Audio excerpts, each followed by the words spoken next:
Good morning and welcome back to the Morning Juice with your host, Juicebox. Today I have my old roommate from the 706 Grovetown, Georgia, George Lawrence Gallo.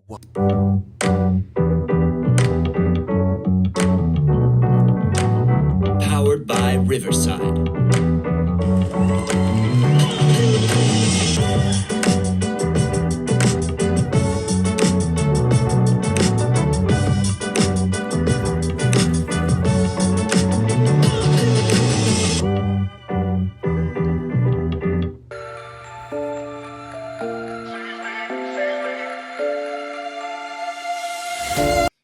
How you doing today, Mr. Lawrence Gallo? I'm doing wonderful.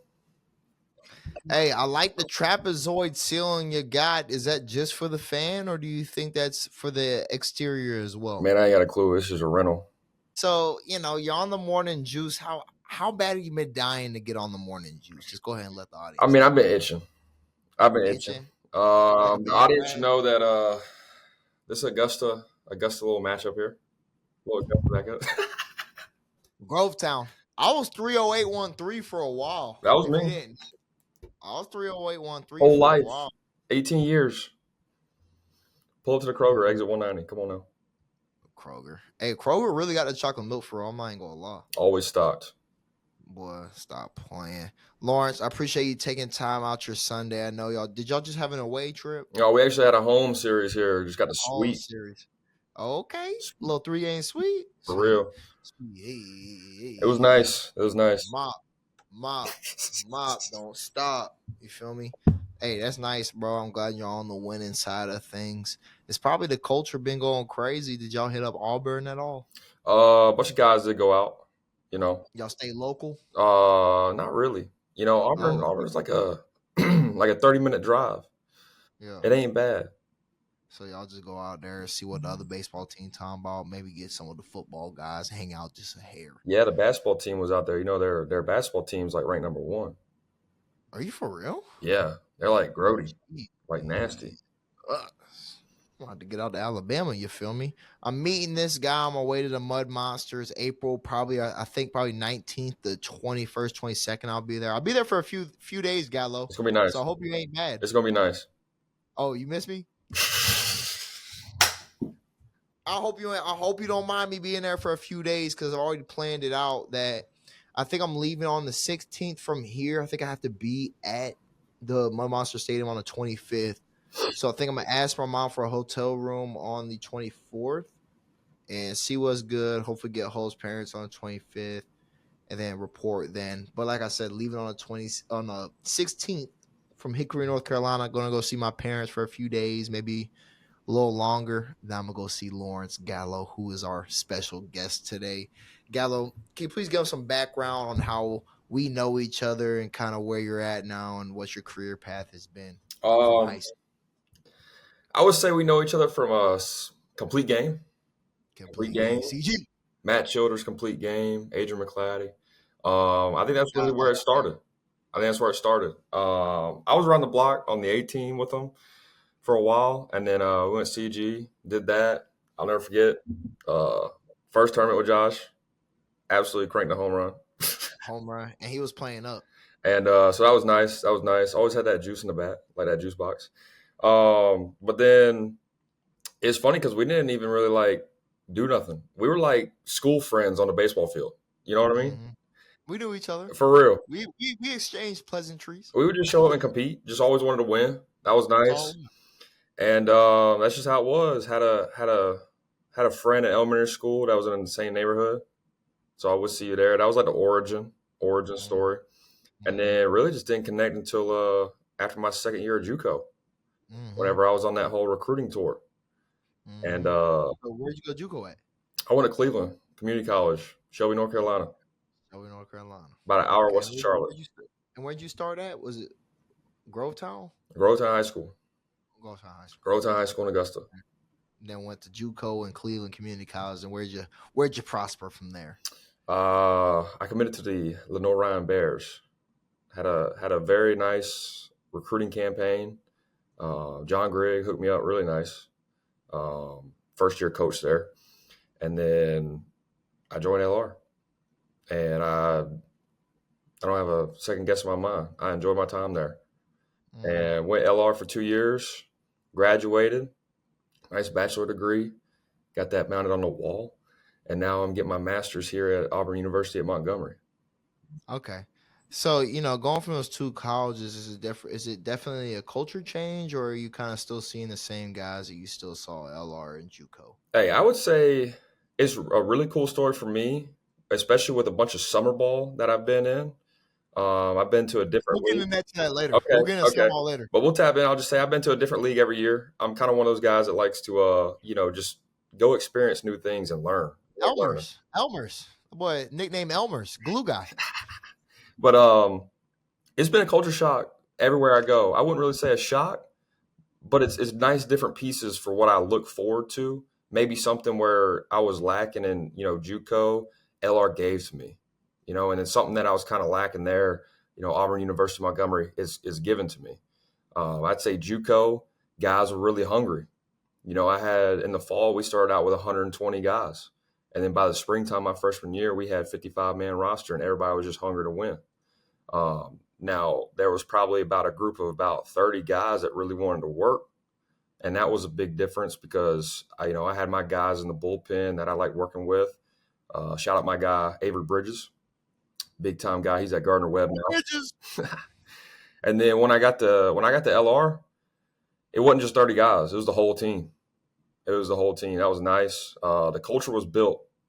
I think Rand did a good job on the culture, and then it shifted over to a player-led program. And, it was nice seeing guys going to the cages. You go there and hit ground balls to them in the afternoon. It was just, everybody wanted to win, and everybody wanted to get better. Yeah. And then that was a big thing. It was so nice to see that everybody was just really bought in. And then here at Auburn University Montgomery, we kind of had a slow start to the season. Got a lot of new guys, a lot of new pieces. It was like my second year with you at LR. We had a lot of new guys, but I think things are getting coach. Yeah, things are getting managed right. Coaches are putting guys in great spots here, and I think that's why we came on a sweep. But everybody's bought in. I think that's the biggest feature about all the programs I've been to is how many guys buy in to how many wins you get at the end of the year. Gotcha. So have you kind of, you said something about me with the ground balls, people going in the cages. Do you feel like you've brought any of the LR expertise over to AUM, or do you feel like you've kind of just been doing the same thing you've been doing? I say I changed maturity-wise. I feel like you only get that fifth year once.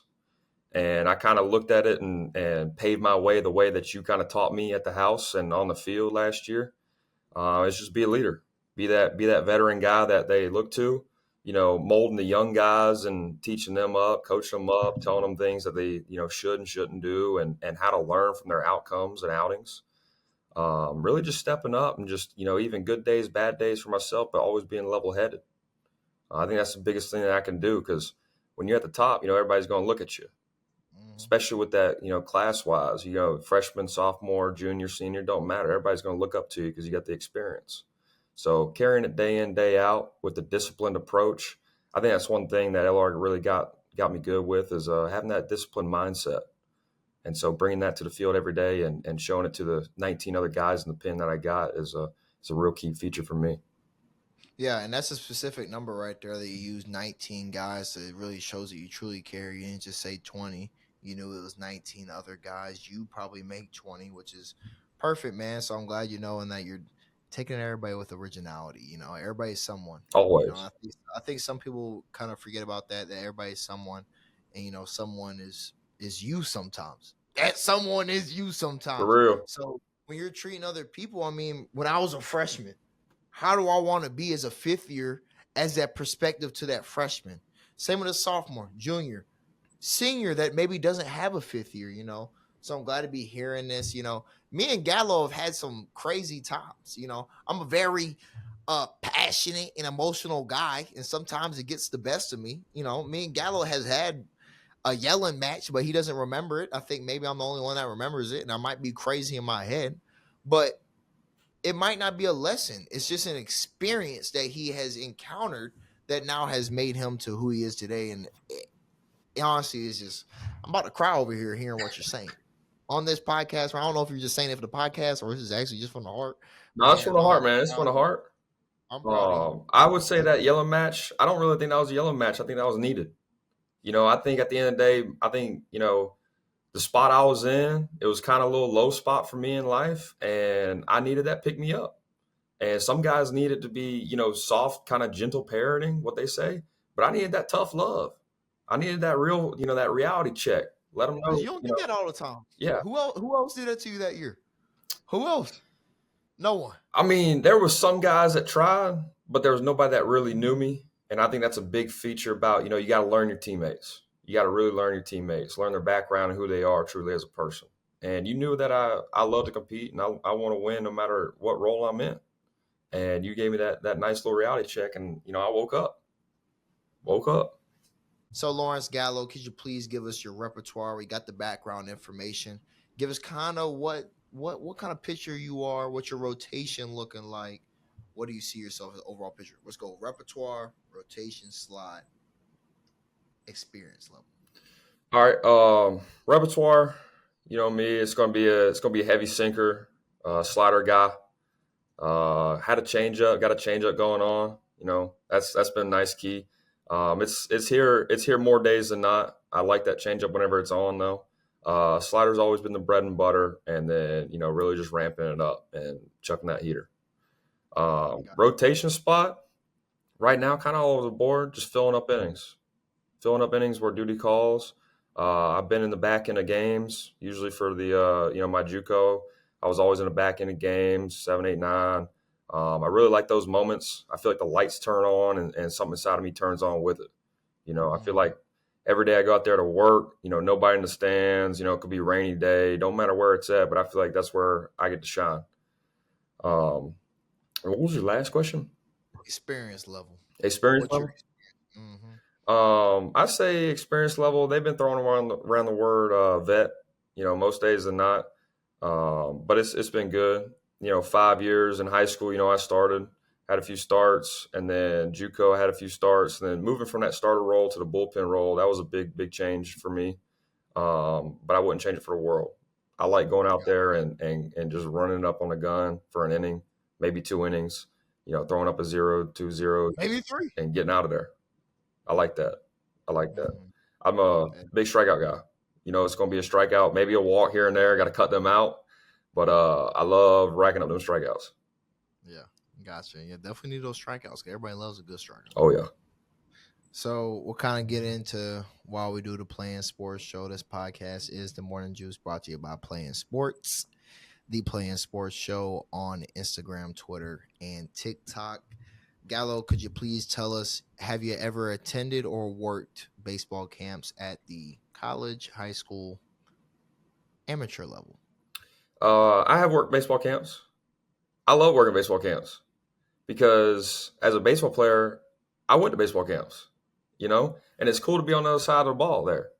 In high school, you go to camps, and I feel like, in 2016 to 2019 camps, I felt like, we're just a little different. Guys were there. They kind of just had to be there. But I feel like there's been a big shift in the camps, You got guys come out there, they ask questions. I was always a question guy for, how you like the program. Do you feel as if you're getting better here? Is it a good fit for you? And how would you know that? And I feel like those are big questions. Are you saying asking these college players that are at the camp? Absolutely. As a high schooler? Absolutely. That's a big deal for an athlete coming in, trying to figure out, and sifting through. Now you got the transfer portal and everything, but I feel like as a COVID baby for entering college, the transfer portal didn't really come out until I say second year, being like a big thing. So you always wanted to make sure you had the best fit, sift through all the stuff that was being said, and find the facts.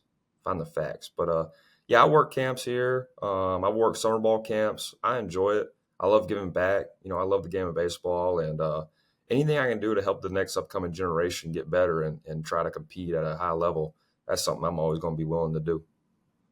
So, you're talking about making that impact at the next level, which is huge, man. I love most of the guys that come on here and talking about how they love making an impact to these kids because, man, I remember how I was and how I looked up to these high schoolers. And I'll tell you what, I don't even know if these kids look up to us like how it was, how I was looking up. Cause I thought these boys were Barry Bonds.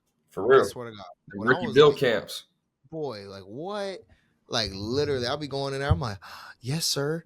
Oh my God, what shall I do? This, that, and the other? Yes, sir. So kind of what's the message that you kind of try to portray to them while working those camps? The message I portray to them all the time is, if you want to play college baseball, you got to be willing to work. You got to be willing to sacrifice those hours because, in travel ball, you got the weekends. You go play on the weekends, have fun with your boys, and it's kind of back to whatever you want to do. But whenever you get to the college level, respectfully, you're owned by an institution. You sign that letter of intent and you do what you're told. And I think that some of the guys they don't really gap that bridge. You got to be there. You got to be there Monday through Sunday.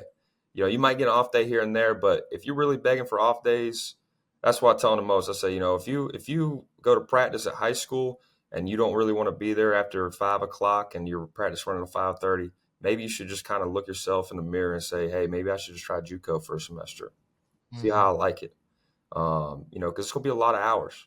We woke up 6 a.m. getting ready for that 7 a.m. lift. Then you go to a class. I had an 8 a.m. class, and then a 9:30 class, and I had an 11:15 class. Then I'd go to lunch. Then we'd be at the field from practice from 2 to 5, 6 o'clock, depending on whenever the work got done. That's all it's about, stacking those days and building it up. And then you go home and got homework. And then, you manage in a social life here and there and keep you level headed. Sometimes guys find extra hobbies. lifting, extra lift, For real. extra stretching, Extra work. extra running. It's like that's a whole day that you just explain that's every day. It's not just one day a week where it's that 12-hour shift that you just told that's outside of extra work. It's every day. So I'm glad that you kind of are giving that message because I feel like some guys nowadays think it's just baseball. Yeah. You don't just go to the field and play the game of baseball. It's just not true. You got to remember at the end of the day, you're a student athlete. And if you don't have the grades and you're on a fringe guy and you could be ineligible, you just ain't going to play. Nope. Ain't going to play. Ain't got time for it because you got to be eligible to play. So you got to have those grades up. And especially a big thing with JUCO guys nowadays, which everybody's grasping, is the academic money. Academic money wasn't really taught to us. It was just, hey, come in there, get some grades, and you really just trying to develop. But they stress the fact of, hey, you could get an extra $15,000 on academic money if you had a 3.75. So you know what I did? I grinded them books. It's all about where you can get the extra money from. And if you're a guy that can get extra academic money and they can kind of, give you a little bit less on the scholarship side, they're always going to go for them guys. Because then that opens up the doors for other guys that you get that are, dogs on the team. They might not have it in the classroom necessarily. Like, no disrespect to them, but they're just athletes. And that's how you got to build a team. Because you only get so many scholarships. I don't know what it is. It might be 12, 14, but I know a lot of new rules are changing, especially like D1 rosters. I think they got to be at like 40 next year. So that's going to open up. I think D2 is going to slingshot after next year. Those guys that are going to get shifted around, cut, not getting the innings or at bats they want. I think D2 is about to be really competitive. 100%. So with that being said, what do you think the biggest thing for them prospect camps that you were trying to learn when you're going to them? The biggest thing I tried to learn, I always try to pick the pitcher's brain. Now, in high school, I stand by it. I swear I had a better bat than I was on the mound. And that's just how it was. And then the mound velocity ticked up, and I moved to, 60 feet away from home plate. So I was always picking the guys, the hitters, and saying, to the hitters whenever I was in high school, hey, what keeps you in the lineup? What keeps you playing? And it was frankly the same answer as always, being consistent at the plate. Let them know every day that you're going to show up and you're going to get that base knock. You're going to find a way on. You're going to grind out the AB. And I think that was really gritty for me, and I really adapted to it because I didn't care at the end of the day if I walked or got a hit. I just wanted to get the first. And that was a big thing. And then, they talk about defense, and, you can have a guy that's rated, 6.8 out of 10 on defense, but he's got a 9 overall bat. He going to play. They say defense wins championships, so that's on the mound. When you're at the plate and you're a fielder, it's all about hitting. And then whenever I shifted over to those camps and, I go to the pitching aspect of it, because I always did both, I'd always hit and then do the pitching side of it. So I think hitters always did first and fielders. But I would talk to the pitching guys. I say, hey, what was the biggest thing for you to get that velocity jump? because everything nowadays I feel like is so analytical and Mhm. velocity based. So I always want to know to get to that next level, what are you doing that I'm not doing to get me better? Is it the lifting? What kind of lifts were you doing? I'd ask the guys. And I think one of the big camps was with Georgia Southern, Hayden Harris from our area. I talked to Mhm. him, and he got me on to their lifting program. And that helped me a lot coming out my senior year, my junior year, whenever I started lifting. Because, I didn't Did you really ask? lift. I didn't really lift. And that was a big thing. So I got on their lifting program for what they do. And then later on, I found out it was mobility. You got to do mobility with it. You can't just be super tight. And then moving on with that into the throwing aspect, I asked them about their throwing programs because in high school, I feel like as a pitcher, you can get lost. You can get real lost just going out there and just picking up the rock and just throwing it. And then once I shifted to having, actual meaningful long toss days and some pull down days and mixing that in with your recovery days, that was a big thing for me in high school. And I think that's what got me my jump, in junior college. So, talk about this whole career and this whole experience of all you had.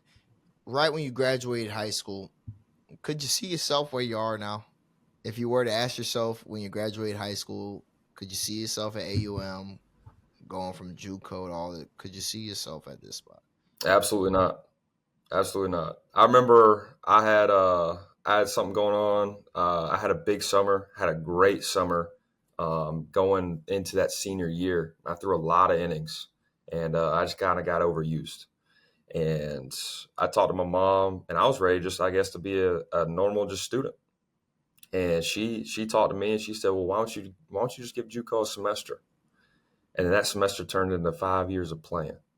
And I didn't know my journey then, but I know it now. I know there's a verse about it that what you may not know now, you'll know later.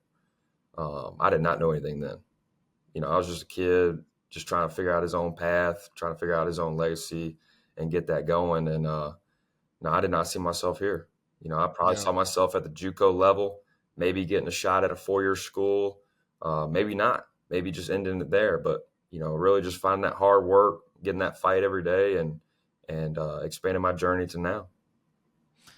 So you feel like now, with knowing all that, where you're at now, the human being you are, you're 23, right?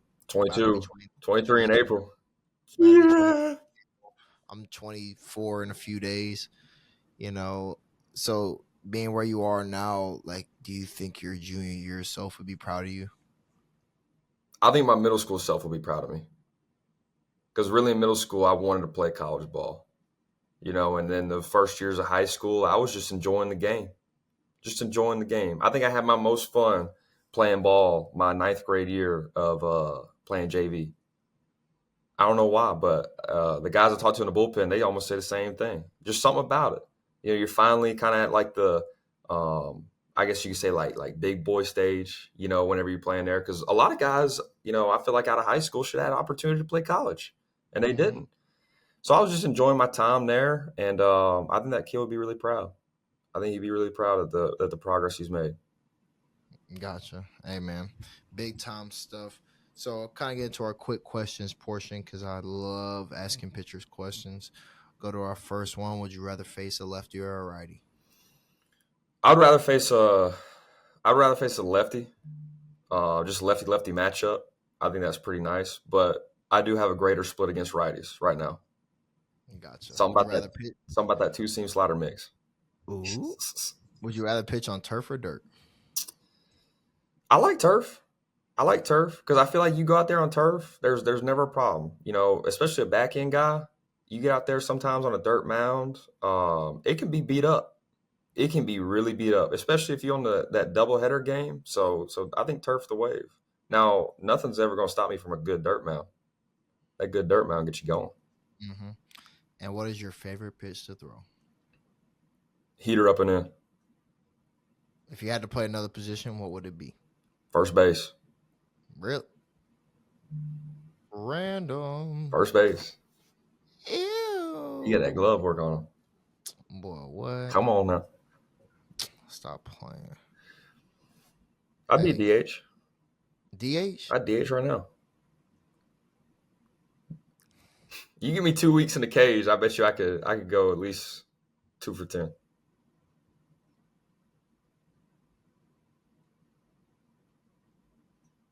Silence was loud. All right. I'm gonna chill out. Lawrence Gallo, I appreciate you being on the morning juice. It's been wonderful. Been quick time. It feel like it hasn't been long, but it's been wonderful. I'm so proud of you where you're at. 30813 boys for life. Absolutely. Appreciate your time today. Appreciate you taking out your Sunday, and I wish you luck, sir. Hey, I appreciate you, Unc. Hey, see you soon, Neff.